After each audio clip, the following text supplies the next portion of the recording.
ఆషాఢం వచ్చిందంటే చాలు ఆడవారు గోరింటాకు పెట్టుకుంటారు. అయితే ఈ గోరింటాకు వెనుక చాలా చరిత్ర ఉంది. గౌరీదేవి తన స్నేహితులతో కలిసి వనంలో ఆడుకుంటుంటే రజస్వల అవుతుంది. ఆ రక్తపు చుక్క నేలను తాకిన వెంటనే అది ఓ మొక్కగా పుడుతుంది. అక్కడున్న వాళ్ళంతా ఈ విషయాన్ని పర్వతరాజుకు చెప్తారు. అప్పుడు పర్వతరాజు సతీ సమేతంగా ఆ మొక్కను చూసేందుకు వస్తాడు. అప్పటికే ఆ చెట్టు పెద్దదై నేను సాక్షాత్తు పార్వతీ రుధిరాంశతో జన్మించాను. నా వల్ల ఈ లోకానికి ఏం ఉపయోగం ఉంటుందని పర్వతరాజుని అడుగుతుంది. అప్పుడు గౌరీదేవి ఆ చెట్టు ఆకు కోయగానే ఆమె వేళ్ళు ఎర్రగా మారిపోతాయి. అయ్యో, నా బిడ్డ చెయ్యి కందిపోయిందని పర్వతరాజు అనుకుంటాడు.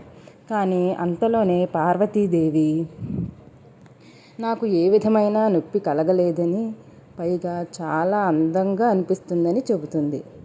అది విన్న పర్వతరాజు ఇకపై స్త్రీ సౌభాగ్యానికి చిహ్నంగా ఈ గోరింటాకు మానవలోకంలో ప్రసిద్ధి చెందుతుందని అంటాడు. గౌరీదేవి రజస్వల సమయాన ఉద్భవించిన ఈ చెట్టు స్త్రీల గర్భాశయ దోషాలను తొలగిస్తుందని, అతి ఉష్ణం తొలగించి స్త్రీల ఆరోగ్యాన్ని కాపాడుతుందని, స్త్రీల చేతులకు కాళ్లకు అందాన్నిచ్చే అలంకారం వస్తువుగా వాడబడుతుందని వరమిస్తాడు.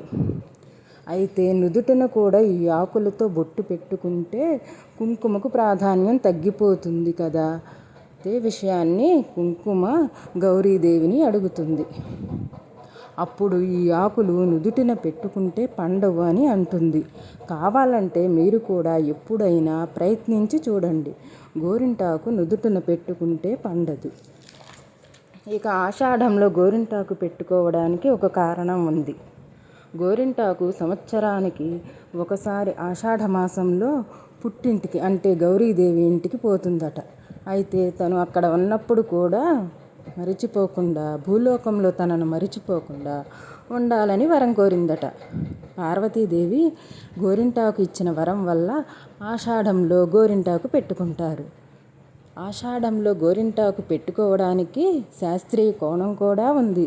ఆషాఢం అంటే వర్షాకాలం. ఈ సమయంలో సూక్ష్మక్రిములు పెరిగి అంటువ్యాధులు ఎక్కువగా వస్తాయి. గోరింటాకు పెట్టుకుంటే అందులో ఉన్న ఔషధ గుణాల వల్ల సీజన్ వ్యాధులు రాకుండా ఉంటాయి. ఇది ఆషాఢంలో గోరింటాకు పెట్టుకోవడం వెనుక ఉన్న కథ బాగుంది కదా. గోరింటాకు అయితే ఆషాఢ మాసంలో అందరూ పెట్టుకోండి. Please watch, like, share and subscribe. Copy చేయాలి.